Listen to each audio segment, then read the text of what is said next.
Sebetulnya dalam banyak hal-hal yang keseharian itu lebih prinsip ketimbang ide kita tentang hal-hal besar. Saya beri contoh, Allah itu Tuhan yang Maha Kuasa, yang menguasai alam raya ini. Kadang-kadang menjelaskan dirinya itu hanya alladzi at'amahu min ju'. Saya ini Tuhan yang memberi makan kamu saat Anda lapar, saat kalian lapar. Jadi untuk beriman kepada Tuhan yang Maha Esa, kepada Allah, kamu yakin yang memberi makan kamu itu Tuhan. Apapun kecewanya Anda terhadap tetangga, terhadap negara, terhadap mertua, terhadap istri, itu kecewa Anda tidak akan mati. Tapi kalau tidak makan itu mati. Sehingga Allah mensifati dirinya kadang pakai keseharian. Alladzi at'amahu min ju'. Tuhan itu siapa? Yang memberi makan kamu ketika lapar. Tapi kamu untuk syukur itu nunggu punya istri cantik, neriman, gampang diatur, membolehkan poligami. Terus 4 istri itu neriman semua, loyal semua. Itu sombong betul. Mau syukur saja kok repotnya seperti itu. Jadi mau syukur ya ada makanan dimakan. Itu kalau ngantuk ya tidur. Ayatnya wa min ayatihi manamukum billaili wan nahar. Maksud ayat Allah itu tidur. Nah, keangkuhan-keangkuhan ini yang menjadikan kita itu jadi repot hidup itu. Wong untuk syukur kok nunggu tadi. Mertua baik, tetangga baik, istri baik. Apa saja di sekelilingnya harus baik. Nah, keinginan berlebihan ini menjadikan kita lupa ada hal-hal yang paling kita butuhkan, yaitu oksigen. Kita boleh nempat di buminya Allah. Alladzi ja'ala lakumul ardo firasya. Bumi kamu tempati enak. Coba kalau gempa. Apa artinya istri 4 cantik semua kalau pas digoyang apa? Gempa. Apa artinya kamu jabat? Entah apa saja jabatannya. Kalau bumi likuifaksi, habis kamu. Kiai meskipun dai kondang umatnya jutaan, kalau likuifaksi di panggung hancur. Tapi nikmat-nikmat yang disebut Allah seperti ini kita kaji keseharian. Alladzi ja'ala lakumul ardo mahda. Allah itu yang menjadikan bumi dalulan yang mudah diinjak. Famshu fi manakibih, silahkan pakai jalan-jalan. Jadi saya termasuk benar-benar kiai Jawa. Kalau kerennya Kiai Nusantara atau Kiai Indonesia lah. Diajari bapak saya Kiai Haji Nur Salim, diajari Mbah Maimun. Itu Islam itu keseharian. Karena ketika Anda memilih hal-hal yang serius, itu tujuan utamanya nyari ridhonya Allah. Dan ridhonya Allah bisa kamu dapatkan sesuatu yang pasti benar. Misalnya dalam sebuah hadis Sahih Muslim disebutkan, Inna Allaha la yardo anil abdi idza akalal akla fayahmadahu alaiha. Aw yashraba syarba fayahmadahu alaiha. Itu redaksinya inna itu sesungguhnya. La yardo juga pakai lam taukid, juga maknanya sesungguhnya. Sungguh-sungguh Allah sangat ridho ketika seorang hamba itu makan ketika sesuap nasi dia muji Allah, ketika minum seteguk nasi dia muji Allah. Itu kalau orang diridhoni Allah itu wali betul. Itu untuk jadi wali itu gampang. Kamu makan ridho, kamu nginjak buminya Allah ridho seneng, kamu hidup keseharian aman seneng. Nah ini supaya sampean kita semua ngaji betapa panduan Rasulullah untuk menggapai ridho Allah itu banyak yang keseharian sekali. Saking kesehariannya banyak dalam hadis dan itu sahih. Nabi menyebut hal-hal yang keseharian. Hatta ma tas'alu fi imra'atika. Kamu punya uang, kemudian istri kamu bisa makan, itu ibadah. Bahkan sebagian ibadah itu dicontohkan Nabi yang akhirnya diprotes sahabat. Yaitu, wa fi buti ahadikum sodaqah. Kamu menggauli istri kamu itu ya sodaqah. Sampai sahabat bilang, yang benar ya Rasulullah. Ayati ahaduna syahwatahu wa huwa lahu ajrun. Masa urusan biologis, urusan syahwat, kemudian dia dapat pahala. Nabi menjawab, alaysa lawadu'aha fi haramin akana alaihi wisrun. Bagaimana kalau dia meletakkan ke yang tidak benar, itu kan dosa. Nah, hal-hal seperti ini yang saya ingin teman-teman semua lah, semua. Saya juga agak ingin ngaji demi Anda juga agak ingin. Itu dosa sekali ngaji kok pesanan kelompok tertentu itu enggak boleh. Islam itu untuk semua. Jadi ya cuma karena di depan saya jenengan ya seakan-akan jenengan korbannya. Itu ada ilmunya dalam usul fikih itu. Jadi orang itu harus ngaji usul fikih. Nama yang disebut, mungkin Mas Sufyan masih ingat zaman ngaji usul fikih. Nama yang disebut itu tidak jaminan sebagai prioritas perintah. Jadi misalnya gini, kebetulan yang di depan Nabi itu Abu Dzar. Nabi ya bilang, ya Abu Dzarin ini uhibbuka misalnya, atau ya Mu'ad ini uhibbuka, atau ya Abu Hurairah ini uhibbuka misalnya. Banyaklah riwayat yang Nabi nyebut ya Abu Dzarrin, ya Mu'ad, ya Abu Hurairah.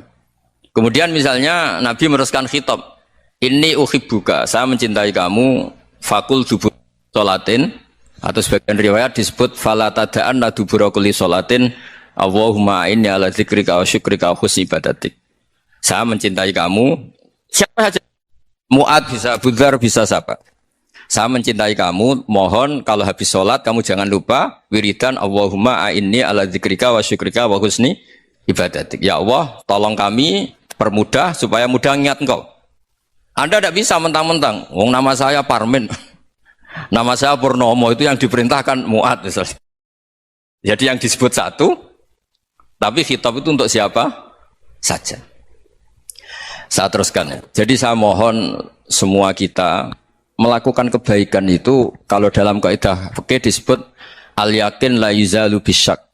Banyak kebaikan yang kebenarannya itu 100%. Tidak punya efek samping ke pihak lain, ke kelompok lain, ke komunitas lain. Itu tadi misalnya Anda makan, dan itu murah sekali, hanya butuh satu piring. Setiap kunyahan kamu muji Allah, setiap minum kamu muji Allah. Itu redaksinya Rasulullah SAW disebut Allah sangat ridho ketika seorang hamba makan, kemudian dia memuji Allah, atau minum kemudian dia memuji Allah. Logikanya gampang. Negara seperti ini yang kamu harapkan bentuknya kayak apa, mertua, ipar, komunitas, tetangga, itu nyata terjadi itu kan belum pasti. Sementara yang mesti terjadi adalah kamu butuh makan, kalau tidak mati. Butuh minum, kalau tidak mati. Butuh bumi yang nyaman ditempati, kalau tidak kita juga mati. Sebab itu Allah kalau menyebut nikmatnya itu hal-hal yang keseharian. Alladzi at'amahum min ju'. Allah itu siapa? Allah itu yang menciptakan kamu bisa makan.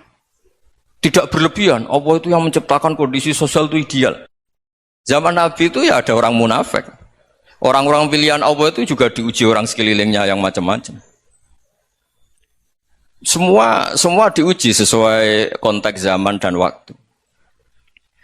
Nah, tapi ada ibadah-ibadah yang selalu disarankan Nabi. Sampai Nabi itu pernah ditanya, "Ayul Islam ya khairun ya Rasulullah, Islam terbaik itu gimana?" Jawaban Nabi itu unik. It'amu to'am. Islam terbaik itu ya makan-makan, santai-santai. Ketika Allah menyebut beberapa kebaikan, falak tahamal aqobah wa ma adrokan apa? Mal aqobah. Terusannya apa? Fakku raqobah. Terusannya apa? Au it'amun fi yaumin di masghubah. Ya, atau acara makan-makan itu juga Islam. Kenapa? Ya bayangkan kalau tidak ada makanan, kita mati kan? Kondisi sosial tidak ideal itu Anda masih gak apa-apa. Tapi kalau Anda tidak makan, Anda tidak minum, kamu punya istri cerewet masih bisa hidup, punya mertua cerewet masih bisa hidup. Tapi kalau tidak makan bisa mati. Berarti penting mana istri sama makan? Penting mana? Makan. Semoga istri Anda dengar. Nanti kamu disuruh makan tapi pulang deh. Itu kalau dibahasakan makan masih memahami. Penting mana nasi satu piring dengan istri. Nggak ada nasi mati, nggak ada istri belum mati. Penting mana? Gak berani jawab kan? Nah, ternyata Anda ada garang kan di depan istri. Jadi saya mohonlah, mungkin Mas Sufyan Sauri tadi yang bisa bantulah. Teman-teman tuh ngaji yang keseharian saja. Karena kita nyari ridho Allah itu berdasar firman Allah. Dan firman Allah itu menyebut keseharian tuh riang, gampang. Yaitu tadi misalnya wa min ayatihi manamukum billaili wan nahar. Termasuk ayat-ayat Allah itu kamu tidur.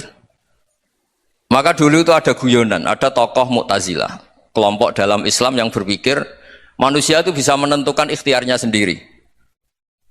Karena saya bisa duduk, duduk, ingin berdiri, berdiri. Karena kelompok ini nggak terima kalau semua kehendak Allah, nanti bagaimana kalau semua kehendak Allah kok ada hisab ya, ada sanksi. Lucunya itu dia akhirnya ini cerita ya, mencintai seorang perempuan cantik sekali. Dan itu dia menjadi ahli sunnah itu oleh hal-hal yang sepele. Karena istrinya cantik, ya namanya suami istri itu hubungan intim. Terus ditanya, "Mas, masih ingin lagi?" "Masih." "Silahkan diulang lagi." Wah ya tidak bisa. Katanya manusia bisa menentukan yang diinginkan. Itu tobat itu. Itu nggak bisa ditobatkan Mas Sufyan Ats-Tsauri. Orang cantik yang mudah nobatkan orang itu orang cantik. Segampang itu. Akhirnya kita tahu, makanya kalau dalam kitab Hikam itu disebut Al-akil mayakul madza yaf'alu wa hubi wal ghafil mayakul madza af'al. Orang yang punya akal karena sadar ini wilayah Allah, semua milik Tuhan. Itu dia tiap hari berpikir, besok Allah akan melakukan apa terhadap dunia ini. Kamu merencanakan suatu mau plesir ternyata gempa. Mau wisata ke Rusia ternyata perang. Kamu tidak pernah tahu apa yang akan terjadi besok. Wa ma tadri nafsum madza taksibu ghadan. Tapi Anda semua kita ini sering punya jadwal permanen. Makanya saya kalau diundang siapa saja, sana takdir. Yang jelas Gus ini acara penting. Ya masih acara penting nak pangeran ngersakno piye? Kok ape dadi pangeran? Kamu kok mau jadi Tuhan? Itu kadang ya kiai. Penting Gus acara ini jenengan harus memastikan bisa. Loh kamu itu yang ngajarin tauhid, sesuatu itu biadillah kok bilang-bilang apa pasti. Kalau maksa terus tak tobatkan dong kamu kata saya itu. Ya kalau gitu Gus bilang insya Allah. Wah itu hati saya, fisik saya, roh saya sudah bilang insya Allah. Tidak usah kamu latih kata saya. Nah hal-hal tauhid keseharian itu gampang sebetulnya. Wal ghafil yaqulu madza af'al. Tapi orang yang lupa Allah dia setiap hari bilang besok apa? Kita bisa melakukan apa? Seakan-akan dia itu aktor, dia penting, dia subjek permanen, dia. Padahal kita ini hanya objek kehendak Allah Subhanahu wa taala. Karena kita yakin sesuatu yang terjadi di alam raya ini kita tidak bisa apa-apa. Makanya saya sering ngaji, sering bilang saya, ketika Anda mensifati Allah, Dia yang menghidupkan. Sudah itu tanamkan sehingga ketika kita mati santai saja. Kenapa santai? Allah punya cara menghidupkan kita. Zaman kita hidup juga gak tahu caranya ngelola jantung, ngelola paru-paru. Kamu juga gak tahu ngelola oksigen yang tidak beracun, tidak ngandung polusi. Tahu-tahu hidup. Gak ingin tua ya tahu-tahu tua, gak ingin mati tahu-tahu mati. Selama ini kita hidup juga gak tahu apa sebetulnya. Hanya gaya tok, punya jadwal, punya planning. Kalau kamu bisa menentukan pilihan Anda, pasti Anda istrinya cantik, 4 neriman semua, kona'ah semua. Nyatanya enggak kan? Ada 1 jelek, cerewet. Wah itu kan, nyatanya enggak bisa apa-apa Anda kan? Dan kamu bawa mati lagi. Itu kan. Istri Anda juga gitu, punya keinginan, punya suami yang ganteng, yang jabat, yang neriman, yang enggak poligami. Ya tidak kesampaian juga. Kalau kita ngitung tingkat kegagalan kita itu gagal terus. Ya kan? Nah, terus ingat Allah. Madza yaf'alu wa hubi. Orang yang punya akal selalu berpikir Allah itu menghendaki apa terhadap saya. Lalu sama-sama orang itu. Ngelihat orang yang serius, itu kata Anda itu pemikir berat, serius, senang punya tokoh yang merengut karena kamu anggap serius. Tapi sebagian orang anggap orang yang serius itu wong merengut, wong masam, wong muka kok ditekuk. Jadi sama itu hati ya muqallibal qulub tsabbit qalbi ala dini, karena kita enggak tahu cara berpikir kita tentang orang lain, tentang sekeliling kita. Misalnya kita orang baik yang jenis ngrumat fakir miskin, ada orang bangun masjid mewah itu janggal. Apa artinya masjid mewah kalau banyak orang kelaparan? Tapi kalau yang jenis pendidikan, apa artinya masjid mewah kalau tidak bisa ngaji? Nanti yang jenis infrastruktur, apa artinya ini kalau semuanya punya sudut pandang yang berbeda-beda. Dan Islam mengapresiasi semua kebaikan. Tapi katakan semua kebaikan itu adalah kehendak Allah Subhanahu wa taala. Karena apapun baik Anda itu pakai fasilitas yang diberikan oleh Allah Subhanahu wa taala. Sehingga ini yang disebut qulillah tsumma darhum fi khawdihim yal'abun. Ya kembali tadi ke tema-tema bahwa keseharian Anda ini sudah Islami. Saat Anda tidak bisa melakukan apa saja. Saya sering ada jenazah, biasanya kalau tetangga meninggal saya sering disuruh ngelepas. Saya bilang orang ini baik. Karena sering ngelamun di rumah, sering nganggur di rumah. Ditanya sama anaknya, kenapa Gus nganggur baik? Ya kalau dia nganggur artinya juga agak berbuat sesuatu yang maksiat kan? Ya kan? Orang nganggur di rumahnya ya tidak bunuh orang, tidak maling, tidak korupsi, ya namanya nganggur di rumah. Lah cuma istri cara pandang nganggur gak menghasilkan uang gitu. Tapi juga gak menghasilkan kriminal kan. Jadi sebenarnya Islam itu cara, makanya kalau sampai ngaji usul fikih itu ada kitab usul fikih namanya Lubul Usul, itu terkenal sekali di pesantren itu. Itu kalau ngapresiasi keseharian itu luar biasa. Isma min mubahin illa wa yatahaqqaqu bihi tarku haramimma. Karena keseharian yang mubah saat Anda lakukan itu ada kehebatan yang luar biasa, yaitu meninggalkan haram. Makanya dulu banyak orang-orang alim ketemu temannya itu guyon sampai semalaman. Itu biasanya yang semangat Islam itu kiai kok udah tahajud, kiai kok udah witir. Orang yang sedang mapan uangnya banyak, malam itu udah kelayaban itu sudah luar biasa. Melawan nafsu supaya tidak maksiat itu sudah luar biasa. Supaya lupa guyon sama temannya semalaman sampai subuh. Gejolak-gejolokan ngenang zaman miskin, zaman kuliah gak jelas, zaman apa. Melihatnya jangan tarkut tahajud. Seperti ini meninggalkan tahajud, tapi meninggalnya ini talkul muharramat. Jadi kayak apa hebatnya? Sehingga Imam Ghazali punya riwayat yang agak unik. Hatta takuna ibadatu akhiri hadil ummah iku an-naum. Sehingga suatu saat ibadah terbaik umat ini itu tidur. Itu kan riwayat kontroversi. Ketika Imam Ghazali saja, kenapa iya? Kenapa kamu mulai keluar dari rumah itu sudah banyak maksiat? Melihat perempuan yang enggak mahram, melihat fenomena. Tapi kalau kamu tidur itu enggak melihat apa-apa. Tapi juga kamu jangan nganggap tidur itu ibadah betul. Saatnya melakukan fardu ain malah masih tidur. Tapi itu sudut pandang yang menjadikan kita Islam itu gampang. Jadi saat Anda tidak bisa aktivitas apa-apa, misalnya ada beberapa orang yang lumpuh. Lumpuh itu memang nggak bisa Jumatan, nggak bisa ibadah, tapi dia juga nggak bisa maksiat. Tidur itu memang Anda saat itu tidak bisa tahajud, tidak bisa witir, tapi saat itu ada zina, ada maling, tidak gosipkan orang, tidak bully orang, tidak menanamkan kebencian, tidak hasud. Sehingga tidur menurut Allah Ta'ala wa min ayatihi manamukum billaili apa? Wan-nahar. Karena di tidur itu selain ada unsur istirahat, jaga kestamina, juga ada unsur meninggalkan beberapa keburukan. Nah, saya mohon ibadah yang keseharian ini kita jaga. Supaya kita semua baca ayat itu fasih. Fasih itu tertanam di hati. Allah itu siapa? Alladzi at'amahum min ju'i wa amanahum min khauf. Dan Allah kalau cerita di Quran itu anna sababnal ma'a sabba tsumma syaqaqnal ardha wa syaqqa fa ambatna fiha habba wa inaba wa qadba wa zaituna wa nakhla wa hada'iqa hulba. Kamu tahu saya ini siapa kata Allah? Saya ini adalah Tuhan yang menurunkan air. Kemudian ada tanaman banyak. Habba wa inaba wa qadba, ada zaitun, ada tin, kalau orang Jawa mungkin ada tela, ada padi, ada mangga, ada pisang. Sudah. Wa inaba wa zaituna wa nakhla wa hada'iqa hulba, ada perkebunan yang lebat. Tujuannya apa? Mata Allahkum, silahkan kamu pakai, kamu nikmati. Tapi karena kadang kita ini punya ide-ide besar. Tadi untuk syukur saja nunggu punya istri riman, rumah baik, tetangga baik, komunitas baik, semuanya baik baru syukur. Lama-lama nanti ada di surga, syukurnya nunggu surga paling kelas A. Itu sudah ada yang menghuni Rasulullah. Kamu nggak boleh di situ. Masa untuk syukur saja repotnya, masya Allah. Jadi mohonlah Quran yang kalau Anda hafalkan juz sama itu kan ada ayat-ayat yang kayak tadi. Ya, fal yang dzuril insanu ila ta'ami. Coba lihat apa yang kamu makan ya, dari mana? Dan untuk mempertahankan hidup kamu keseharian. Jadi jangan kira ibadah itu harus membentuk komunitas yang versi Anda. Ibadah itu harus yang hal yang mulu-mulu. Kesehariannya Anda alami. Loh, ini saya tidak bikin-bikin. Saya ngaji bukan karena berdasar pesanan. Itu ayat yang saya baca kan betul ada ayatnya kan. Fal yang dzuril insanu ila ta'ami. Anna sababnal ma'a sabba tsumma syaqaqnal arda syaqqa fa ambasna fiha habba wa inaba wa qadba wa zaituna wa nakhla wa hada'iqa khulba. Terusannya apa? Mata'al lakum, silahkan kamu nikmati. Mata itu silahkan kamu nikmati. Ya kayak sampean dikasih hidangan ya makan. Ya sudah makan. Habis makan ya minum. Habis itu ngantuk ya tidur. Ya sudah normal-normal saja. Kayak apa indahnya Islam.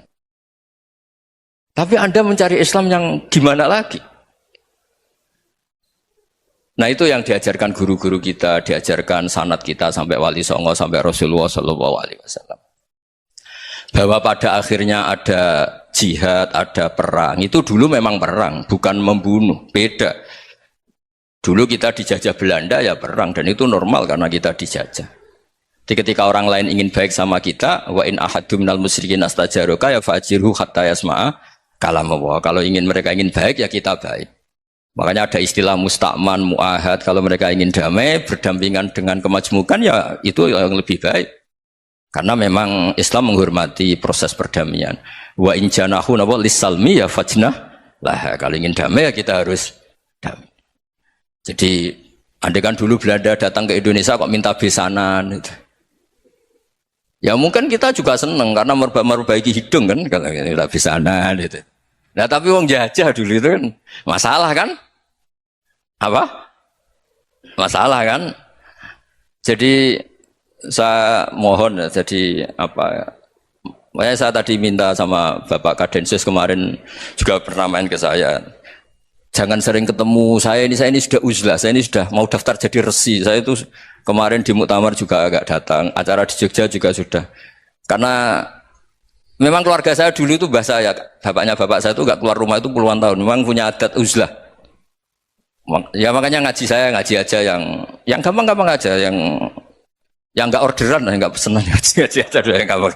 Saya ikhlas, yakin betul saya ikhlas. Ikhlas itu menurut saya itu roh. Orang tidak ikhlas itu menurut saya itu orang aneh.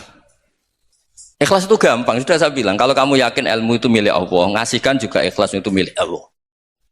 Apa sih yang kamu punyai sehingga kamu tidak ikhlas? Uang milik Allah, energi kita milik Allah, bumi milik Allah. Kemudian kamu merasa memiliki. Merasa memiliki itu kalau dalam ilmu tasawuf sudah kesalahan kan. Bagaimana Anda punya? Coba tahu-tahu tanah itu kok milik Anda. Karena saya beli, saya beli dari orang, dari Zaid. Padahal yang asli punya itu Allah. Apa benar kamu pernah beli sama Allah? Zaid ini pemilik nisbi, pemilik yang enggak sebenarnya kan? Ya enggak? Yang benar-benar pemilik itu Allah. Kok kamu ngerasa itu bumi kamu itu atas nama apa? Coba. Milik kan harus beli atau dikasih. Enggak semua kan? Nah, makanya terus famshu fi manakibiha, dan Allah menyebutnya sudah saya ini yang menciptakan bumi, waladzi ja'ala lakumul arda dalulan, dan Allah menyebutnya sederhana, famshu fi manakibiha, silakan jalan-jalan. Terusannya apa? Wa kulu mirizki, silakan makan-makan. Jadi Islam itu ya makanya kiai-kiai itu ada acara makan, sampai ada guyonan fikuli makanin makan di setiap tempat ya makan. Nggih ngoten guys, pokoknya sing gampang-gampang nggih. Nggih Mas Sufyan nggih sing gampang-gampang mawon nggih. Assalamualaikum warahmatullahi wabarakatuh. Perasaan saya juga seluruh ulama di dunia. Saya ulang lagi, perasaan saya juga seluruh ulama di dunia. Bahwa Islam masuk itu macam-macam sebabnya. Dulu kita tahu, kita sebagai warga Indonesia, Islam masuk itu ya dibawa orang yang agak kedonyan, ya kayak jenengan lah kira-kira gitu. Ya kayak mbak-mbak ini, ya agak-agak mata duitan itu. Karena kita tahu rata-rata ahli sejarah mengatakan Islam di Indonesia dibawa kiai apa pedagang. Pedagang tuh nyari uang apa nyari dakwah kira-kira.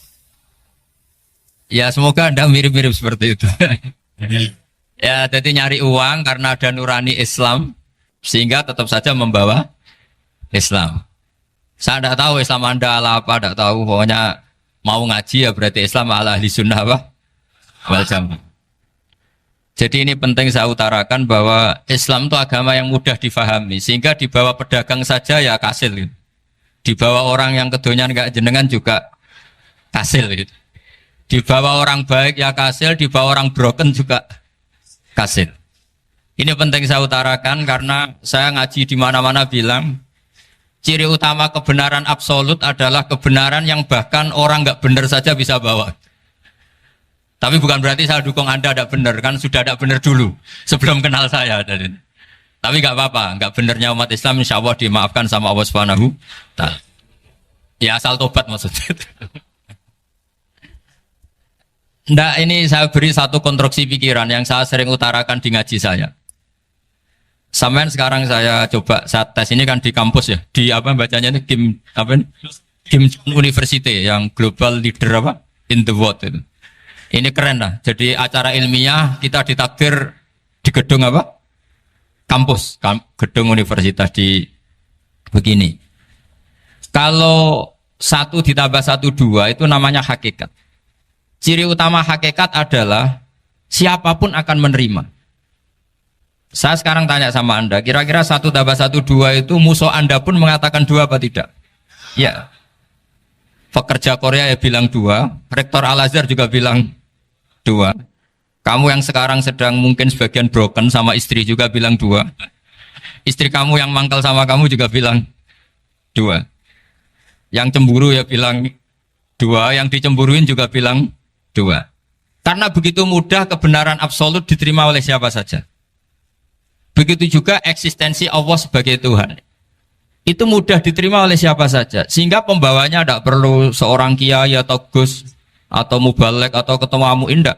Cukup karyawan pekerja Korea. Karena kebenaran absolut itu kebenaran yang mutlak. Siapa saja yang waras pasti ngakui. Kira-kira orang yang berpikir sehat pasti berpikir begini, ini yang diajarkan Quran. Bumi ini kadung wujud, sudah wujud kadung wujud, punya eksistensi. Mungkin nggak sesuatu yang wujud kemudian disebabkan oleh sesuatu yang nihilisme, yang tidak ada. Mungkin enggak? Enggak mungkin.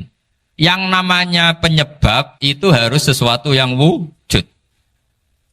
Di mana-mana penyebab itu harus punya eksistensi. Karena langit dan bumi ini kadung wujud, pasti penyebabnya adalah wujud.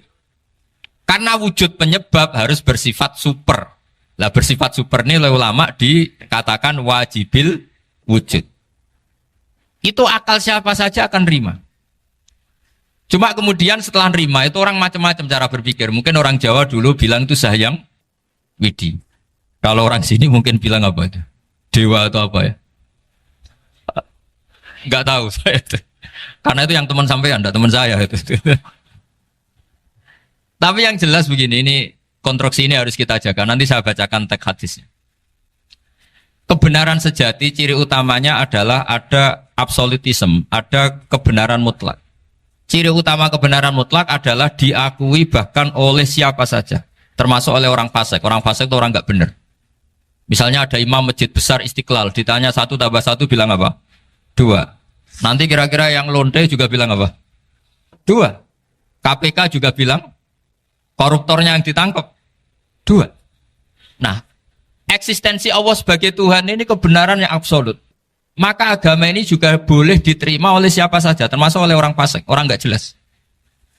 Ini penting saya utarakan karena sekarang marak kelompok yang mengatakan orang Islam kalau zina menjadi tidak muslim, orang Islam kalau korupsi menjadi tidak muslim. Salah sedikit tahlilan jadi kafir, percaya wasilah jadi itu tidak benar seperti itu. Karena kebenaran eksistensi itu kebenaran yang nggak bisa diganggu gugat. Seperti Anda ini kan warga Indonesia, KPK ya warga Indonesia, koruptornya juga warga. Apa setelah dia korupsi lalu tidak warga Indonesia? Tetap warga. Orang yang meyakini kalimat tauhid setelah dia salah apa terus tidak tauhid? Kan tetap ya. Maka dia tetap Islam. Ini penting saya utarakan. Kalau seorang warga Indonesia yang koruptor, yang macam-macam saja tetap warga Indonesia, padahal banyak kesalahan. Karena status warga Indonesia adalah status yang permanen. Begitu juga status Muslim adalah permanen bagi siapa saja yang melafadzkan La ilaha illallah Muhammadur Rasulullah. Kita tidak bisa mengkafir-kafir mereka. Itu juga yang sering dipesankan dan jadi ciri khas ulama ahli sunnah wal jamaah, tidak mengkafirkan orang Islam meskipun melakukan dosa besar. Soal dia salah nanti masuk neraka ya silakan saja, saya ada ikut, paham ya, sampai bisa mencoba. Tapi tetap saja dia Muslim. Analoginya tadi, analoginya gampang sekali tadi. Orang Indonesia yang salah itu tidak akan merubah statusnya sebagai warga Indonesia. Karena ya memang dia berstatus warga Indonesia. Orang Islam yang sudah melafadzkan syahadat maka menjadi Muslim. Saya di mana-mana berkampanye, berfatwa.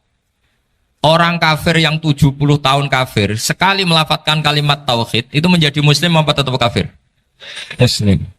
Masa kita yang Islam terus, yang kalimat tahlil la ilaha illallah, kemudian menjadi kafir karena kalimat itu? Itu faham aneh apa aneh? Wong yang kafir saja menjadi Muslim karena kalimat tauhid, yang Islam menjadi kafir juga karena kalimat. Ini ngajak apa-apaan? Ya ngajak goblok-goblokan, kira-kira kan gitu. Ini penting saya utarakan karena ini penting. Nah, setelah kamu yakin tauhid, ciri utama tauhid itu apa? Menstatuskan sesuatu sebagaimana hakikatnya. Misalnya bumi Korea, ini statusnya tetap buminya apa? Maka dari awal saya husnudzon sekali sama Allah Subhanahu wa taala bahwa suatu saat di bumi mana saja itu ada tahlil. Enggak ngira kan ada ateis di sini, bumi ateis kemudian ada tahlil, ada sakduna, ada macam-macam. Karena kita ketika sholat, makanya saya tadi janji akan memaknai kalimat-kalimat yang sering Anda baca ketika sholat. Di sholat saat ada itidal ngendikan apa? Rabbana lakal hamdu, ayo dibaca, mil'us samawati wa mil'ul ardi wa mil'u ma syi'ta min syai'im ba'du. Sama nani secara tradisi pesantren Robbana do pangeran kita laka iku kaduwe panjenengan alhamdulillah segala puji. Engkau punya segala puji. Mil'us samawati yang pujian itu memenuhi langit. Tentu langit itu penuh dengan pujian. Semua malaikat bertasbih bertahmid. Karena malaikat tidak ada yang kerja di pabrik itu tasbih terus gitu. Gak ada yang nyari uang kan. Gak ada yang cari won ya. Apa won ya kalau bahasa. Kalau di sini enggak kiainya aja nyari uang. Terusannya apa? Wamilul ardi dan pujian itu memenuhi bumi. Korea termasuk bumi Allah apa enggak? Jadi saya sudah menduga suatu saat Korea itu ya penuh dengan pujian. Dan ini betul. Siapa yang ngira kalau di bumi Korea ada yang hafal lagu Sakduna itu? Itu lagu kesayangan guru kita semua Kiai Haji Maimun Zubair. Gak ada yang ngira. Siapa yang ngira kalau di sini ada ngaji seperti ini? Di Rusia juga sama. Uni Soviet itu negara ateis. Tapi lama-lama pecah karena glasnost itu dan perestroika itu. Kemudian menjadi pecahan-pecahan negara muslim. Ada Uzbekistan, Tajikistan, Ceknya. Semuanya menjadi negara apa? Muslim. Karena dari awal lakal hamdu mil'us samawati wa mil'ul ardi. Dan pujian itu pasti memenuhi langit juga memenuhi bumi. Kalau Anda baca itu di Indonesia mungkin wajar. Di Indonesia banyak acara-acara seperti ini. Tapi kalau di Korea, ternyata benar. Dan Anda ini kalian semua termasuk pembuktian benarnya wamilul ardi. Keren kan teman? Oh keren sekali, bukan sekedar keren sekali. Makanya saya jarang diundang pengajian mau tapi diundang di Korea mau. Tapi saya ada niat datang undangan, memang saya ingin datang. Jadi, ya karena itu. Ini bentuk penghormatan saya. Bentuk penghormatan saya bahwa pada akhirnya benar-benar lakal hamdu mil'us samawati wa mil'ul ardi. Jadi Anda tidak perlu pesimis, dulu Indonesia juga seperti itu. Banyak Buddha, Hindu, semacam ateisme. Kemudian berkatnya para ulama sekarang jadi negara yang mayoritas Muslim. Korea, barokahnya orang-orang kedonyan seperti ini banyak Islam itu. Gak apa-apa. Karena sebagian agama Islam, sebagian sejarah ditulis di bawah pedagang-pedagang Gujarat. Kira-kira orang Gujarat ke Indonesia dulu yang namanya pedagang cari apa? Uang. Tapi namanya orang Islam hatinya tetap adanya tauhid. Nyari uang ya tetap sambil dakwah. Kalau yang ke Korea langsung kiai mungkin tidak seramai ini Islam. Karena kalau kiai datang langsung dicurigai jadi misionaris. Jadi ribet malah. Tapi kalau sampean nggak ada yang curiga. Namanya pekerja saja nyari uang. Dan itu memang fakta. Cuma kadang ya sadar terus ya bagus lah seperti itu. Gak apa-apa. Maksud saya ini saya memberi support, memberi tasjek bahwa Allah itu luar biasa. Jadi kalau ingin menyebarkan agamanya macam-macam. Kadang kiai tidak bisa mengislamkan orang, itu anak-anak mahasiswa pacaran itu banyak yang pacarnya itu masuk Islam. Tapi sampean jangan bilang pacaran halal, ya tidak pernah halal. Tapi Allah kalau menghendaki memberi hidayah itu jalannya macam-macam. Ada yang lewat kerja, coba yang bayangkan ada tahlilan di Korea itu semua kiai tidak pernah bayangkan. Tapi setelah banyak pekerja di sini kemudian mereka insaf atau sedang insaf tidak tahu ini. Sampai kapan insafnya juga tidak tahu. Tapi yang jelas ini hebat. Ini apa? Hebat. Tahu-tahu ya seperti ini. Makanya iman saja Rabbana lakal hamdu mil'us samawati wa mil'ul ardi. Masih ditambahi wa mil'u ma syi'ta min syai'in ba'du. Karena Allah itu zat yang tidak terperikan, zat yang tidak terbatasi. Maka pujian di langit dan bumi ini masih kurang. Masih ada apa saja yang nanti akan dipenuhi oleh pujian kepada Allah Subhanahu wa ta'ala. Wa mil'u ma syi'ta min syai'in ba'du. Dan pujian kepada Engkau ya Allah akan memenuhi semua ruangan yang Engkau kehendaki. Mungkin suatu saat negara-negara yang sekarang yang paling minim Islam itu di Amerika Selatan. Kayak di Argentina dan sebagainya. Itu nanti suatu saat juga penuh dengan pujian. Karena tetap Rabbana lakal hamdu mil'us samawati wa mil'ul ardi wa mil'u ma syi'ta min syai'in ba'du. Saya di Jogja setiap akhir ngaji saya ajarin wiridan. Mungkin wiridan ini tidak asing bagi jenengan karena sering saya baca. Subhanallah wa bihamdihi adada khalqihi wa ridha nafsihi wa zinata arsyihi wa midada kalimat. Bahwa kita memuji Allah itu adada khalqi sesuai jumlah makhluk Allah. Semua makhluk Allah meskipun kelihatannya mengecewakan, ini semuanya memuji sama Allah Subhanahu wa taala. Meskipun kadang kita kecewa, kadang kita tidak cocok. Coba barokahnya Anda ini agak-agak kecewa gitu dengan Indonesia karena nggak menyediakan lapangan kerja untuk Anda. Tapi ya nggak kecewa-kecewa amat ya, agak-agak saja. Karena Anda tetap semua mencintai Indonesia. Gara-gara agak-agak kecewa cari negara lain. Akhirnya di Korea, ada yang di Jerman, ada di Inggris. Tapi bawaan pernah ngaji di musola, Islam ini ke bawah. Sehingga karena Islam ini ke bawah, tahu-tahu ada komunitas yang memikirkan Islam. Umumnya orang mikir Islam itu ya bikin masjid. Kalau di Korea unik, nyewa apa? Nyewa gedung untuk masjid. Itu kalau diceritakan di Indonesia aneh. Ini masjid sewaan. Masjid. Tapi kalau di sini lazim, karena kalau beli mahal ya cukup sewa. Saya tidak tahu kalau dalam terminologi agama tempat Anda sujud ini nanti jadi saksi di akhirat. Itu yang permanen apa yang sewaan tidak tahu. Jadi nanti bumi ini tanya, ya saya ya Allah pernah dipakai sujud, tapi setelah 1 tahun nggak kuat menambah lagi. Makanya saya dukung tadi yang ada gerakan masjid apa. Sebenarnya permanen nggak permanen itu tetap bagus, tidak usah memaksakan. Yang jelas saya sudah ikut nyumbang lelang tadi, dan saya berharap uang itu benar-benar untuk masjid. Kalau untuk tamirnya juga gak apa-apa, yang penting untuk menghidupi masjid. Saya juga termasuk kiai yang gak suka kalau hukum itu terlalu fanatik. Misalnya uang ini untuk masjid, kemudian imamnya diterlantarkan. Karena alasannya ini untuk masjid. Imam kan gak masjid. Nah ini kalau imamnya gak diservis, kemudian mutung terus pulang ke Indonesia. Ini jadi masalah. Tapi saya juga gak suka kalau ada negara gitu. Betul-betul saya gak suka. Yang imamnya itu terlalu diservis. Ini buruk sekali kan. Pernah ada anekdot, ini anekdot tapi nyata. Ada negara yang sangat sehat, Islamnya sangat sehat. Itu imamnya 1 bulan tuh digaji 70 juta. Kira-kira 70 juta dibagi 1 hari berapa? 5 sholat ya? 5 kali 30 berapa? Kira-kira saja. 150. Berarti per sholat dapat berapa ya? Kira-kira. Kan biasa potong gaji kalau berapa kira-kira? Singkat cerita, si kiai dari luar negeri tadi cerita apa Indonesia? Kiainya miskin-miskin, datang ke masjid kan kadang pakai ontel, adzan sendiri, qomat sendiri, sholat sendiri kadang. Itu nasib orang-orang Sragen dan Salatiga sebagian. Itu yang lapor karena mereka itu. Kalau Rembang insya Allah enggak. Tapi ada semuanya Salatiga, sebagian begitu. Itu yang cerita kiainya, bukan ini bukan hoax. Memang kiainya cerita. Nasib kiai di Salatiga Gus katanya. Itu digojlok. Tapi tetap sholat. Sehingga cerita orang tadi cerita, imamnya di sana naiknya Mercy, muadzinnya pakai BMW. Itu tetangga sebelah Indonesia banyak yang fasilitas imam seperti itu. Karena gajinya sampai 70 juta. Setelah dia cerita bangga karena negaranya mengapresiasi imam sholat, sama kayak Indonesia dia omongin gini, makanya kamu sholat terus, takut potong gaji ya. Gitu. Itu kagetnya bukan main dia. Dikira itu satu sifat kelebihan negaranya, ternyata buruk sekali karena imam sholat karena takut potongan gaji. Akhirnya kayak Indonesia bangga, alhamdulillah kita sholat tambah gaji.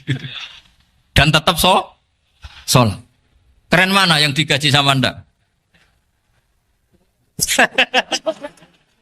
Ini yang di atas ini banyak calon imam. Tidak keren mana imam yang digaji sama Anda?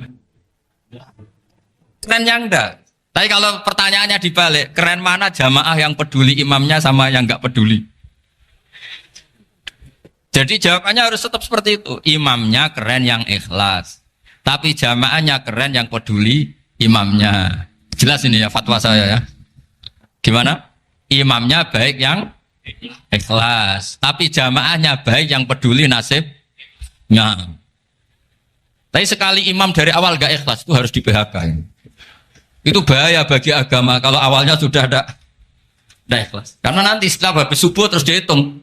Wong setahu saya sholat terus kok kenapa gajinya tinggal segini? Ya, setahu saya sholat terus kok gajinya tinggal segini. Terus nanti takmirnya bilang, kemarin duhur Pak Yai tidak ngimamin, kemarin asar tidak ngimamin. Terus dihitung, bisa enggak agama akan berjalan seperti itu? Enggak kan? Ya makanya pertanyaannya tadi, suka atau punya imam ikhlas? Suka. Tapi imamnya juga suka kalau jamaahnya peduli. Ini penting. Jadi saya mensupport Anda, mensupport kalian semua bahwa agama ini akan diurus oleh Allah Subhanahu wa taala. Makanya Sayyidina Umar radhiyallahu anhu kalau disuruh mikir agama itu tidak mau. Enggak mau betul deh. Ketika Umar jadi khalifah itu puncak keemasan masa Islam. Semuanya stabil, semuanya hebat. Sampai Irak, Iran zaman itu Persia masih. Semuanya Mesir. Itu semuanya ikut Islam. Ketika Islam pada puncaknya, yang dikhawatirkan oleh masyarakat adalah begini. Lalu setelah Umar itu bagaimana? Islam setelah dipimpin orang yang tangguh, yang kuat, yang waroi, yang zuhud. Lalu setelah Umar itu gimana? Tapi Umar disuruh mikir gak mau. Sampai setiap Abdullah bin Umar jalan-jalan di kampung-kampung itu abahnya dianggap pecundang. Tahu sampean pecundang? Orang yang gak tanggung jawab. Karena orang-orang bilang gini, ya Abdullah bin Umar, bagaimana pendapat Anda kalau ada penggembala kambing di tengah hutan atau di tengah padang rumput, kemudian dia ninggal gelanggang kambingnya. Kamu anggap penggembala ini gimana? Oh itu penggembala yang zalim itu. Pasti kalau kambing ditinggal ya kacau. Apalagi nih ummatu Rasulullah Shallallahu Alaihi Wasallam. Ini abah kamu tidak pernah wasiat, tidak pernah ngatur suksesi. Lalu Islam setelah dia bagaimana? Suruh dia ngomong penggantinya siapa? Karena beliau sudah sepuh harus ada suksesi. Akhirnya Abdullah bin Umar lapor ke Umar. Ini gimana bah orang mengkomplain begini. Apa kata Umar? Agama itu beda dengan kambing katanya. Agama itu milik Allah Subhanahu. Mbok saya pikir, tidak saya pikir tetap jalan. Nah ini terbukti. Jangan ulama ya ndak, mufti ya ndak, tapi bisa menjalankan agama. Kalau agama sampean pikir malah rusak. Sudah pokoknya lakukan saja, tidak usah dipikir. Akhirnya betul. Karena agama ini milik Allah. Soal kita serius memikirkannya itu karena khidmah. Karena kita ingin berbakti pada agama. Tapi Anda tidak boleh berpikir kalau agama ini butuh pemikiran Anda. Beda loh ya. Kita khidmah agama serius karena kita ingin mengkhidmai agama. Tapi agama ini tidak pernah butuh kita. Karena agama ini akan diurus oleh Allah Subhanahu. Coba pas sampean kecil, orang jilbaban di Indonesia itu banyak apa banyak sekarang? Banyak sekarang. Kiainya mutu orang dulu apa mutu orang sekarang? Tapi perkembangan Islam itu ramai sekarang apa ramai dulu? Ramai sekarang. Islam menyebar di seluruh dunia itu zaman Wali Songo, zaman sampean keren mana? Keren sekarang. Kualitas solehnya sampean sama Wali Songo? Wali Songo. Ini betul. Karena agama ini diurus oleh Allah Subhanahu wa taala. Maka kata Sayyidina Umar, agama ini innallaha ta'ala yahfadhu dinah. Innallaha ta'ala la yudhi'u khilafatahu waladina. Allah itu tidak akan menyia-nyiakan agamanya. Ini terbukti. Agama ini pernah dipimpin orang terbaik di dunia, yaitu Rasulullah Shallallahu Alaihi Wasallam. Ketika beliau intakola ila rofiqil ala, ketika beliau pindah ke alam sana, diteruskan oleh sahabat yang tentu jauh di bawah Rasulullah. Diteruskan tabiin, diteruskan para wali songo, diteruskan sang sampean yang jauh di bawah wali songo. Sejauh-jauhnya. Tapi agama jalan sampai Korea. Agama jalan sampai apa? Dulu wali songo itu hanya sampai Mojokerto, sampai Tulungagung. Di bawah sampean, Kelayaban sampai mana ini? Korea. Coba kalau Allah tidak ngurus, nggak bisa. Yang gerakkan hatinya sampean peduli sama masjid siapa? Allah Subhanahu wa taala. Yang menggerakkan hati sampean peduli sama agama siapa? Allah. Tapi yang menggerakkan sampean ke Korea apa? Uang kan?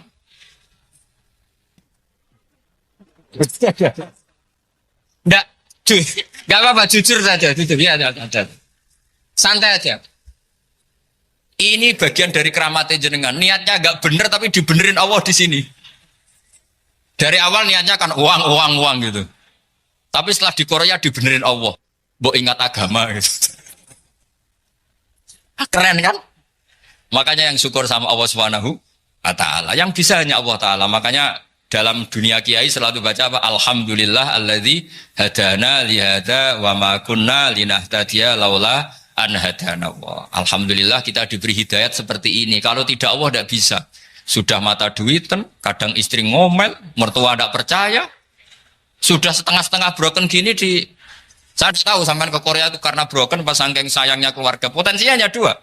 Dibela-belain kerja demi keluarga, atau agak broken maka ke sini. Tapi apapun potensi itu tetap baik. Itu takdir sudah, itu takdir, tidak usah dibicarakan. Semua itu apa?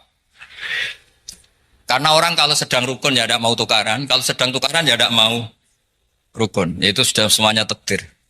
Kata bapak saya dulu kalau ada orang mau jualan tanah, Pak Yai tanah saya mau saya jual. Ini gimana padahal ini tanah warisan. Kata bapak, nak waya adol ya adol. Memang ini saatnya jual ya jual saja. Nanti kalau kaya saatnya beli ya beli saja. Karena kalau sudah saatnya jual mau beli ya nggak mungkin kan. Mau memang saatnya jual. Kalau sudah kaya kan nggak mungkin jual tanah. Saatnya beli. Maka semoga masalah di keluarga sampean ya masalah musiman. Maksudnya yang tukarannya itu musiman, yang rukunnya permanen. Jangan tukarannya permanen, rukunnya musiman. Setelah melihat yang lebih cantik, katut babon, nggak tahu saya nggak tahu. Nah ini semoga katut masjid ini bagian dari kafaroh sampean itu. Jadi kafaroh kesalahan-kesalahan di sampean. Ini penting saya utarakan karena agama itu beda. Agama ini diurus oleh Allah Subhanahu. Jadi kita mengerahkan pemikiran itu bukan karena kita akan menyelamatkan agama ini, tidak. Agama ini diselamatkan oleh Allah Subhanahu wa taala. Coba kayak apa Uni Soviet kuatnya itu. Mengkooptasi supaya orang semuanya ateis, semuanya komunis. Itu 100 tahun Uni Soviet begitu. Tapi orang-orang Uzbek, Ceknya, Tajikistan tetap mengajari anak-anaknya tauhid. Itu ada yang cerita itu sampai mengajarkan tauhid itu di bawah tanah, di basement. Tapi Allah menghendaki Rusia itu Uni Soviet jatuh. Ketika jatuh, negara-negara ini langsung menjadi negara Islam, yaitu Uzbek, Tajikistan, Ceknya. Mungkin nggak mereka langsung menjadi negara Islam, andai kan saat menjadi Uni Soviet benar-benar menjadi ateis. Nggak mungkin kan? Karena saat dikooptasi Uni Soviet, akidah mereka tetap tauhid. Cuma nggak berani muncul. Artinya apa? Uni Soviet nggak bisa menghabisi Islam. Kurang kerennya Uni Soviet zaman itu. Bisa nggak menghabisi Islam? Nggak bisa. Donald Trump dulu termasuk Islamfobia. Tapi setelah dia anti-Islam, malah orang Amerika demo supaya memperhatikan Islam. Nggak bisa. Makanya Korea pun nggak bisa menghabisi Islam. Kalau sampean menghabisi Islam sendiri bisa. Karena terus nggak mau sholat, nggak mau zakat. Itu sampai, tapi sampean tahu yang Islamnya habis. Islam tetap baik-baik saja. Makanya ini penting saya utarakan. Supaya kamu pede. Bahwa agama ini pernah dibawa orang yang pedagang. Ya soal ada sebagian pendakwah yang ikhlas ya banyak, tapi sejarah yang gampang kita lihat adalah Islam itu dibawa oleh apa? Pedagang Gujarat, pedagang India. Nggak apa-apa, sejarah itu meskipun sebagian menentang nggak apa-apa, tapi sejarah itu tetap ada. Pasti sebagiannya memang seperti itu, dan itu tidak masalah. Saya ulang lagi, itu tidak masalah. Coba dulu pemain bola kalau di Inggris itu kalau mau sholat susahnya bukan main. Apalagi kalau mau puasa. Kalau di sini kerja puasa katanya mati lu kalau apa? Puasa. Kalau mau sholat katanya dicari mana ini berhalanya kok. Kata orang-orang ateis kan gitu, dicarikan patungnya. Kali ini sholat kok gak ada patungnya, ini gimana ini? Ya ngalamin gitu. Tapi Allah Maha Kuasa. Banyak investor mana itu Dubai atau Qatar yang tertarik investasi di dunia bola. Kayak Sulaiman Al-Fahim makanya beli Manchester City. Itu sekarang pelatihnya negara orang sholat gak berani, bahkan di tengah stadion dibangunkan masjid. Kalau sampai daftar jadi muadzin bisa. Apa nyanyi Sakduna di sana juga bisa. Dulu Aljazair bencinya bukan main. Apa Perancis sama orang Islam itu bencinya bukan main. Barokahnya Zidane pemain bola dan juara dunia, terus Zidane turunan Aljazair. Akhirnya orang Perancis itu mencintai Islam, itu barokahnya sepak bola. Allah punya sekian cara untuk mengenalkan Islam. Di Prancis dikenalkan lewat pemain sepak bola. Nah di Korea ini yang agak unik, dikenalkan lewat pecinta wol. Saya jamin ini tidak apa-apa, sudah tidak apa-apa, sudah aman. Jamin aman. Pokoknya alhamdulillahilladzi hadana lihada wa ma kunna linahtadiya laula an hadana. Karena agama ini dibawa oleh Allah Subhanahu wa taala, yang menjaga juga Allah Subhanahu wa taala. Sama tidak usah khawatir. Kalau ada kelompok tertentu yang mengkhawatirkan Islam, sekarang Islam bahaya gini-gini, itu kurang rojak, itu kurang optimis itu. Harapannya sama Allah tipis, harus ngaji lagi.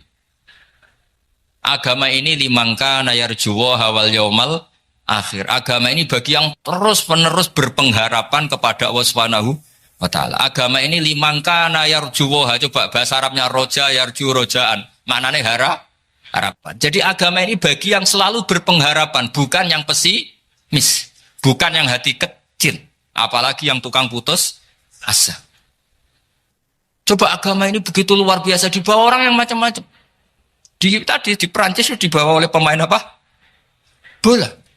Ada masjid di Inggris itu ya dibawa mahasiswa-mahasiswa itu yang dulu sebagian yang nggak pernah ngaji, setelah di Inggris bikin komunitas pengajian. Di Korea dibawa di pecinta apa? Tapi lama-lama cinta Tuhan. Karena ya memang sebenarnya sudah cinta Tuhan. Cuma ya cara cinta ini nunggu punya uang Ya sudah, alhamdulillah seperti ini sudah luar biasa sudah. Insya Allah diterima oleh Allah Subhanahu wa taala.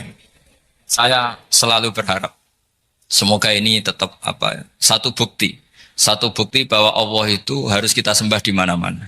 Karena tadi Allah akan selalu Rabbana lakal hamdu mil'us samawati wa mil'ul ardi wa mil'u ma syi'ta min syai'in ba'du. Bahwa pujian kepada Allah akan selalu memenuhi langit dan memenuhi bumi. Bumi Korea termasuk buminya Allah. Makanya pegangan yang saya minta sama pengurus untuk di-share adalah Dawai Rasulullah Shallallahu Alaihi Wasallam. Mungkin nanti panitia harus menge-share itu. Ini Musnad Ahmad, riwayat dari Imam Ahmad. Al-Bilad bila dua. Sudah punya? Nanti di-share ya yang gitu. Al-biladu bila dua. Bahwa negara hakikatnya adalah negara Allah. Wal ibad ibadullah. Semua hamba hakikatnya adalah hamba. Di hadis itu fahaitsuma asabta khairan fa'akim. Kapan saja kamu menemukan kebaikan di tempat Anda berdomisili, fa'akim. Kamu enggak apa-apa di situ.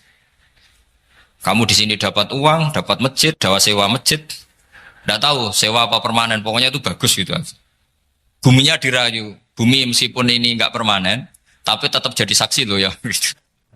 Harus ada kompromi ini. Karena kalau dengar orang Indonesia jadi aneh. Masjid kok nyewoi. Tapi aneh di Indonesia, ada aneh di sini. Sampean tenang saja. Tentu malaikat pencatat di sini juga sudah tahu kalau sebagian masjid itu sewaan. Jadi ya ada eskal-eskal amat lah, sudah. Enggak janggal-janggal amat karena kondisional Jadi saya nanti minta panitia supaya menge-share tadi hadis riwayat siapa? Imam Ahmad bin Hambal yang diriwayatkan oleh salah satu minal asroh al-mubasyarina bil jannah, yaitu Zubair bin Awam. Nabi ngendikan al-biladu biladullah, negara mana saja adalah negara Allah. Wal ibad ibadullah, semua hamba adalah hambanya Allah. Fahaitsuma asabta khairan, di mana saja kamu mendapatkan kebaikan, fa'akim, kamu tidak apa-apa berdomisili di situ. Ya saya mohon ini penting sekali. Pokoknya saya mohon kalimat tauhid ini dijaga. Karena kalimat tauhid ini kata semua ulama, kasajaratin thayyibatin asluha tsabitu wa far'uha fis sama. Dan kalimat tauhid ini pasti tu'ti ukulaha kullahinim bi'izni rabbiha. Kalimat tauhid yang dibawa umat Islam seluruh dunia. Meskipun dia orang fasik, orang enggak benar, tetap tu'ti ukulaha kullahinim bi'izni rabbiha. Kalimat ini akan membawa berkah bagi orang yang dihinggapi atau didomisili ini umat Islam. Coba sebagian nanti orang Korea menjadi Muslim itu karena di sini ada komunitas pekerja Muslim, kemudian menyisakan atharul Islam. Jejak-jejak Islam. Enggak apa-apa. Pasti kalimat ini tu'ti ukulaha kullahinim bi'izni rabbiha. Jadi kalimat tauhid adalah kalimat yang kata Allah tu'ti ukulaha kullahinim bi'izni rabbiha. Anda tidak usah khawatir bahwa apa yang Anda lakukan apapun kecilnya akan ditulis oleh Allah Subhanahu wa taala. Kata Allah wa naktubu ma qaddamu wa atharahum. Gimana di surat Yasin itu? Inna nahnu nuhyil mauta wa naktubu ma qaddamu wa atharahum. Saya bisa menghidupkan orang mati dan semua amal kalian saya tulis, kata Allah. Wa atharahum, dan jejak-jejak yang pernah kalian lakukan juga ditulis.